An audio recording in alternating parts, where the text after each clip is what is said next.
Assalamualaikum warahmatullahi wabarakatuh. Perkenalkan, nama saya Rizka Mufida.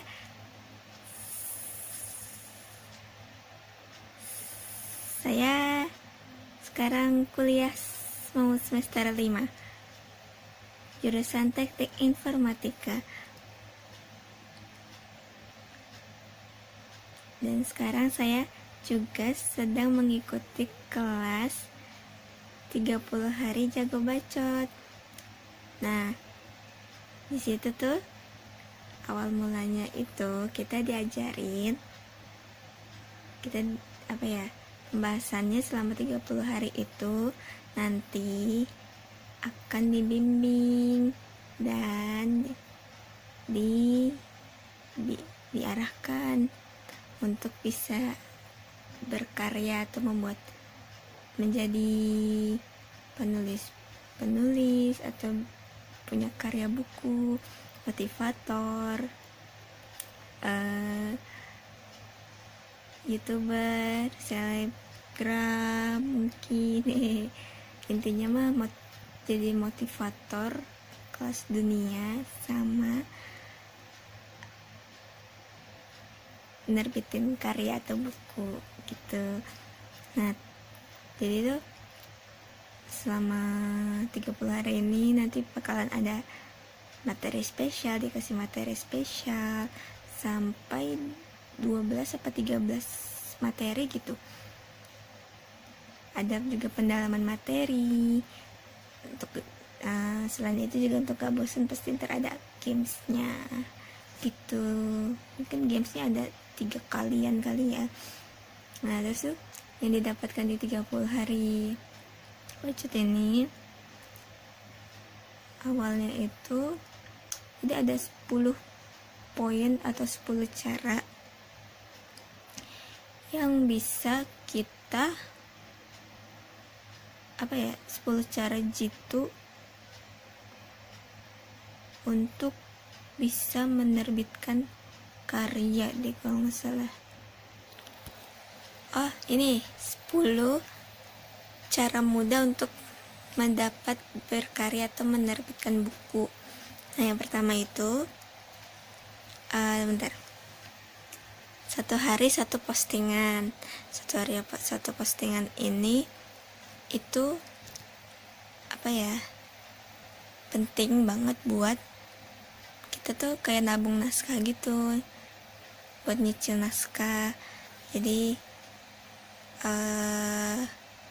kalau yang saya kan angkatan ketiga, jadi tuh disuruhnya tuh 33 bab atau 33 postingan gitu kan. Jadi tuh kenapa 1 hari 1 naskah, itu biar kita tuh nyicil gitu, nabung naskah, biar nggak kelabakan nanti. Jadi setelah 30 hari ini kita udah dapat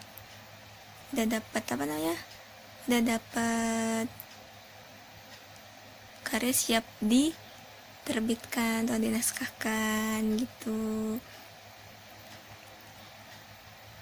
ya. Intinya mau dimanapun cara ini mudah sebenarnya, bisa dilakukan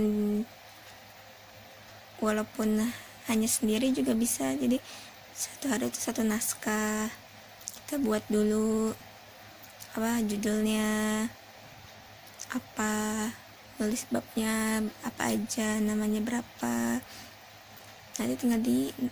nanti tinggal dikembangin lagi gitu ya. Punya target juga harus tuh, target selesainya kapan, dari kapan sampai kapan gitu.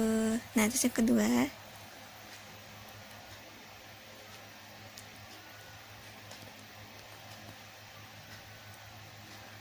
cari mentor atau guru, terus masuk aja ke komunitas literasi gitu. Itu bisa ngaruh. Sekarang tuh banyak banget komunitas literasi gitu. Cari mentor atau guru tuh gampang banget. di grup-grup WA tuh saya banyak banget ikutin. Itu apa ya, ibaratnya tuh kalau mau nerbitin buku, mau berkarya atau membukukan, kita membuat karya, membukukan karya kita mau buat buku yang ada karya kita, atau baik itu antologi atau buku solo atau antologi solo, itu bisa gampang, banyak banget dicari, banyak banget komunitas apa namanya, komunitas literasi tuh banyak. Apalagi yang nulis bareng tuh ada antologi. Nah kalau saya tuh udah ada pengalaman gitu buat bikin antologi gitu, jadi itu gampang banget, pokoknya tinggal cari deh di itu, banyak banget link-linknya ya.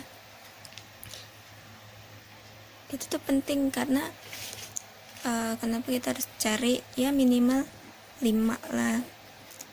Nah kalau 5 kan kita bisa bikin buku 5 buku tuh minimal, kan enak ya. Cuman ya gitu, kembali ke poin 1, kita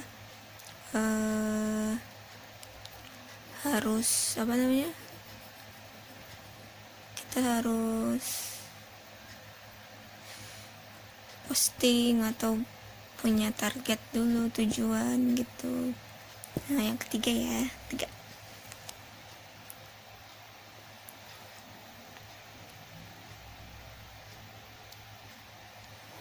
tarik masalah atau cari masalah. Kenapa? Karena bentar,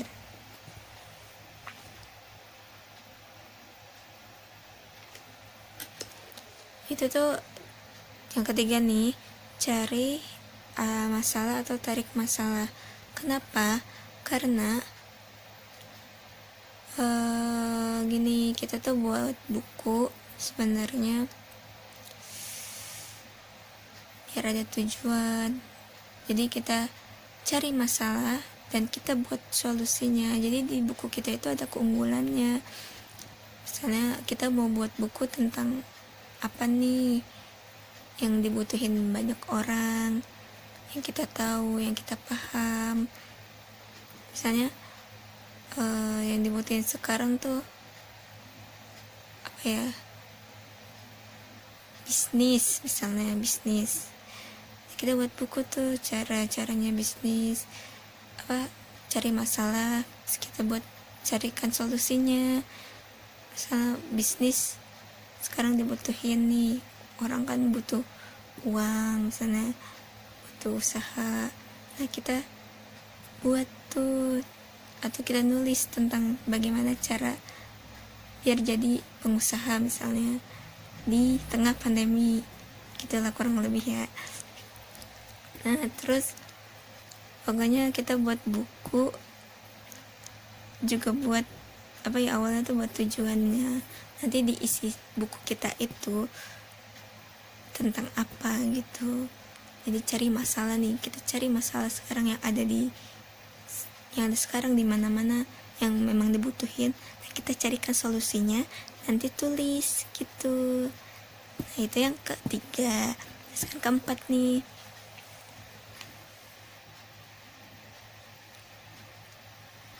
kenalan penerbit. Yang keempat, kenalan penerbit. Kenalan penerbit itu, kenapa kita harus kenal penerbit? Karena misalnya kita sudah membuat karya, membuat buku, sudah menulis karya. Nah untuk bisa dicetak menjadi buku itu kan butuh penerbit. Nah kita cari tuh kenalannya, bahkan kata-katanya sampai tahu sampai tahu ownernya atau nomor ownernya gitu. Itu cari, banyak sih link-link tentang penerbit tuh sebenarnya banyak dicari. Bahkan kalau di searching di Google tuh penerbit gitu ada nomornya, alamatnya, itu udah banyak banget. Mau yang mayor, mau yang indie, minor, apa ya namanya gitu deh. Nah itu yang keempat.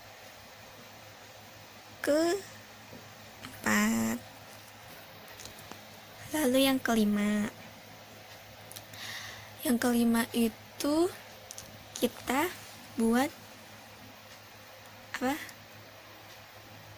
ikutin lomba nulis gitu, buat nulis.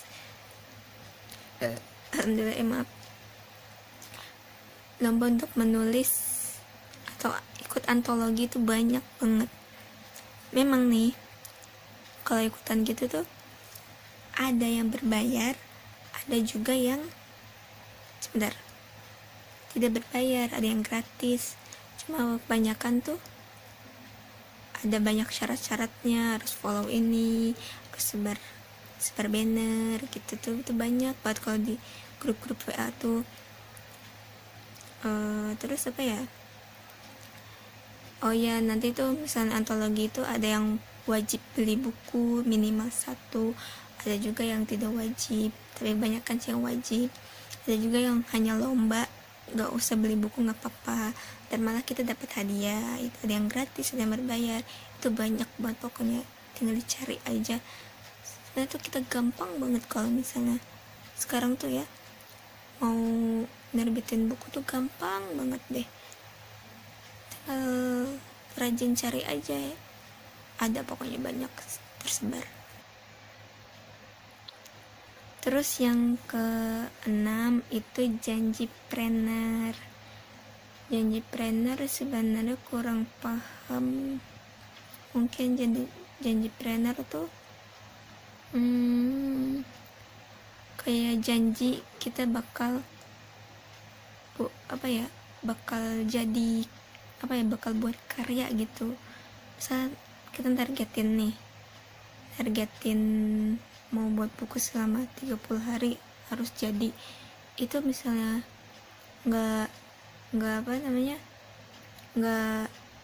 ditepati, misalnya dilanggar atau lewat, atau misalnya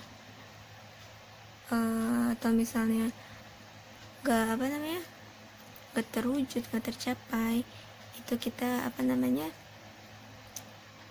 kayak beri hukuman kepada diri sendiri gitu, boleh sanksi buat diri sendiri. Misalnya kalau di awal nih, misalnya nggak sampai target, di akhir bisa 30 hari kita nggak jadi, belum kelar, belum jadi naskahnya, belum jadi semua, nggak sesuai yang nggak sesuai yang di komit di awal, itu kita harus buat hukuman buat diri sendiri. Misalnya misalnya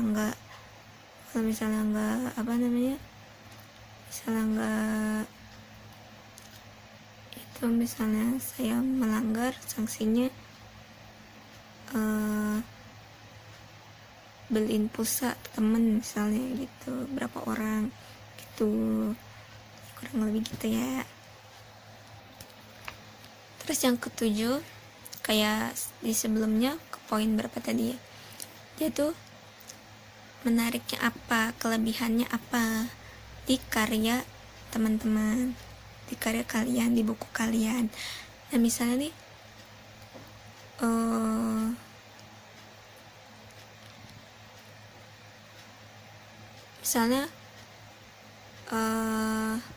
kan kalau karya itu kan bisa novel, cerpen, kumpulan cerpen, atau tips and trick, atau cara jitu, atau misalnya kumpulan quotes, kumpulan puisi, itu kan banyak jenisnya ya. Nah jadi tuh misalnya udah jadi buku nih, udah cetak, misalnya setiap yang beli buku kita itu bisa dapat apa, misalnya bisa dapat voucher belanja, voucher kelas, atau misalnya dapat gratis ongkir misalnya, atau misalnya dapat gantungan kunci, atau dapat pembatas buku gitu. Kita harus buat keunggulannya gitu, biar orang tuh pada tertarik, pada mau beli karya kita, buku kita yang udah jadi dicetak gitu ya. Itu yang ke-7. Yang kedelapan, cari tokoh sendiri, tokoh idola kita, tokoh favorit kita, minimal 10. Kenapa kita harus cari 10 tokoh favorit kita? Karena kita tuh meniru orang-orang yang keren, orang-orang yang udah lanjut ya, tadi tuh maaf ketunda. Jadi itu ke yang ke-8 nih.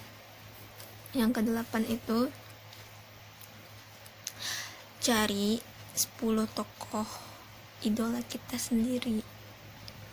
Ya minimal 10 atau kurang dari 10 nggak apa-apa. Jadi tuh tokoh-tokoh yang hebat, yang keren, yang juara ya. Kita cari itu idola kita, atau penulis yang udah menerbitin buku itu yang menginspirasi kita. Itu cari gitu tokohnya. Nah nanti kita ATM itu amati, tiru, modifikasi. Nah terus tuh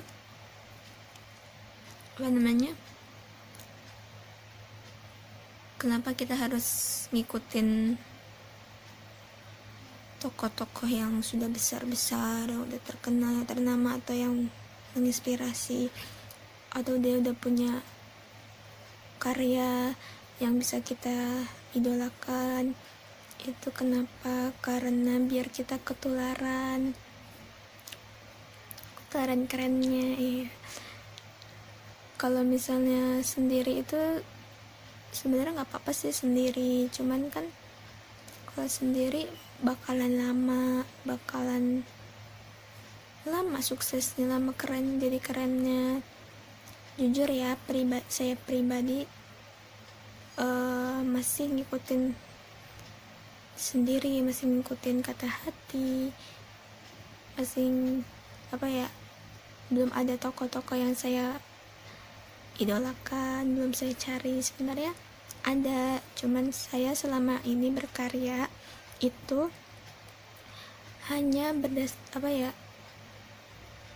hanya diri sendiri aja gitu, maksudnya ngandelin diri sendiri sesuai kata hati, pikiran, apa yang paling kayak kata-kata, atau misalnya kan saya suka membaca, menulis, juga menonton. Nah itu paling dari situ sih saya lebih suka ambil kata-kata yang inspirasinya tuh dari situ, dari karya orang lain, dari film kayak anime, film movie gitu, atau kayak komik gitu. Saya biasanya tuh inspirasinya dari situ. Tapi ya penting juga sebenarnya buat cari tokoh idola, tokoh inspirasi gitu, penting juga sih. Terus saya coba deh cari-cari ya, sama-sama cari, semangat. Nah sekarang cara ke-9. Cara yang ke-9 ini itu termasuk mudah banget, mandiri pun bisa, sendiri pun bisa, tanpa siapa-siapa pun bisa, asal kita punya karya atau kita sudah menulis, udah punya ide. Nah misalnya nih kita tuh ketik sendiri, bukan sendiri, jadi kita ketik saja di laptop nih naskah kita atau tulisan kita sendiri. Misalnya udah jadi, cari fotokopi termurah untuk bisa dijual nanti, di print gitu ya, di print, di fotokopi yang termurah. Nah untuk covernya buat sendiri atau bayar orang tuh cari cover desain yang menarik, yang bagus, yang wow gitu, cari adalah. Nah terus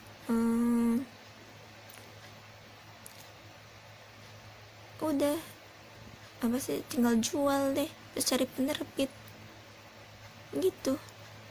Mudah kan, jadi kayak apa ya, buku aja diketik, kita promosiin, itu sebenarnya ada untungnya juga sih gitu. Ya cuman ya bagaimanapun kan harus punya modal juga sih kadang ya. Tapi insyaallah itu kalau mau mandiri ya gitu, bukukan sendiri, ketik bukukan sendiri gitu ya. Nah yang terakhir itu yang ke-10, jaga kesehatan. Istirahat yang cukup.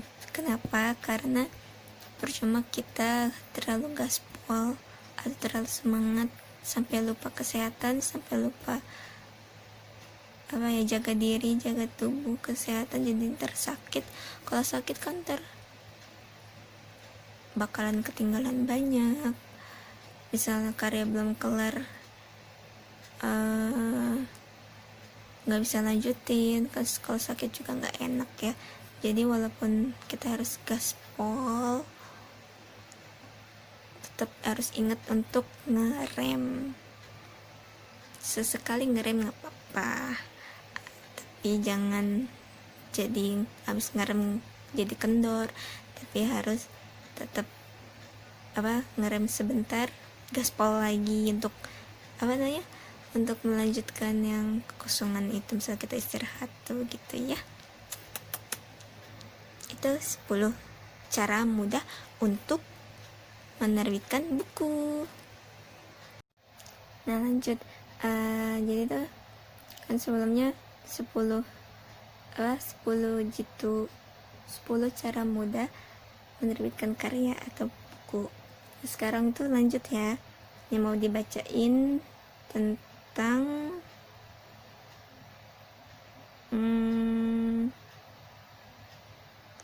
bentar. Nih selanjutnya saya mau bacain poin keren saat naskah diedit. Saya bacain aja poin-poinnya ya.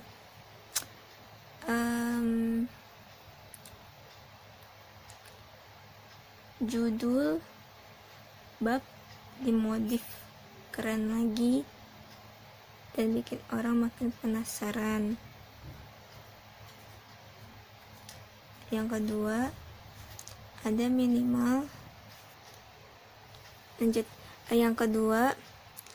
minimal satu pendapat para tokoh terkenal, idealnya 2 tokoh. Yang ketiga, dalam satu kalimat jangan banyak kata tuh. Itu yang ketiga. Yang keempat, dalam satu paragraf jangan banyak kalimat. Nah yang kelima, habis tanda baca wajib spasi, jadi biar kayak rapi gitu. Yang keenam, bagi tulisan cerita atau trik gitu deh, diselip-selipin. Yang ketujuh, ada unsur komedi atau lucunya biar nggak pada bosen lah. Yang kedelapan, di awal paragraf tiap bab wajib menjelaskan permasalahan. Di paragraf selanjutnya berikan solusi gitu. Yang ke-9, tulisan yang interaktif atau komunikatif. Yang ke-10, secara waktu isinya bahas 3 poin di tiap bab. Poin waktu lalu atau lampau, waktu saat ini, dan masa depan gitu. Yang ke-11, lampirkan tulisan fakta dari artikel atau sumber terpercaya. Yang ke-12, tulisan yang berangkat keresahan pribadi. Yang ke-13, ada ayat Al-Qur'annya, kalau perlu ada hadisnya juga. Yang 14, bikin biografi Anda yang keren dan menarik di akhir bab. Yang ke-15, bikin ucapan terima kasih dan mohon maaf yang detail. Yang ke-16, bikin sinopsis singkat.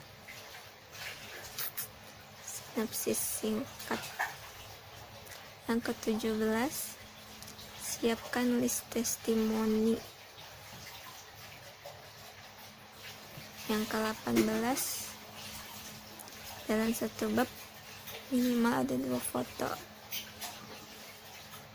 Yang ke-19, nulis list 100 impian terwow di halaman akhir. Yang ke-20, daftar persembahan buat siapa buku ini nanti. Yang ke-21, tiap edit dan save naskah wajib duplikat atau disimpan atau dikirim. Pokoknya buat jaga-jaga biar aman deh, bisa hilang ada cadangan gitu, dikirim ke teman atau pindahin gitu ya. Yang ke-22, jangan lupa istirahat kalau penat. Gitu sih.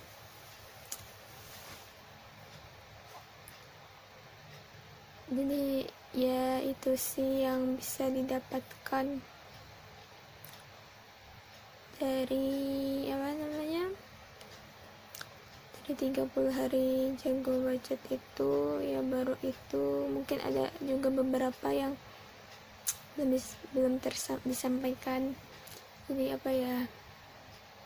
awal mulanya pokoknya kita itu harus fokus dulu ke literasi atau ke penulisan.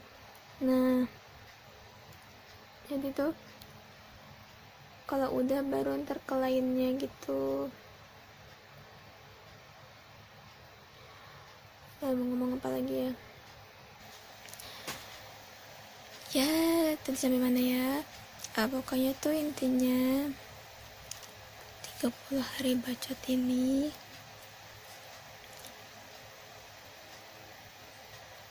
sangat sangat wow, sangat keren banget. Bersyukurlah bisa masuk sini, ya Allah. Alhamdulillah. Mudah-mudahan lancar sampai ke depannya. Bisa bisa sesuai target. Intinya tuh kita harus komitmennya mulai diuji, apakah kita bisa sampai target atau tidak. Pokoknya tuh kalau bisa 30 hari ini kita berubah jadi keren, berubah jadi juara, berubah jadi sesuatu yang lebih baik lagi. Yang penting tuh semoga juga berkah, barokah,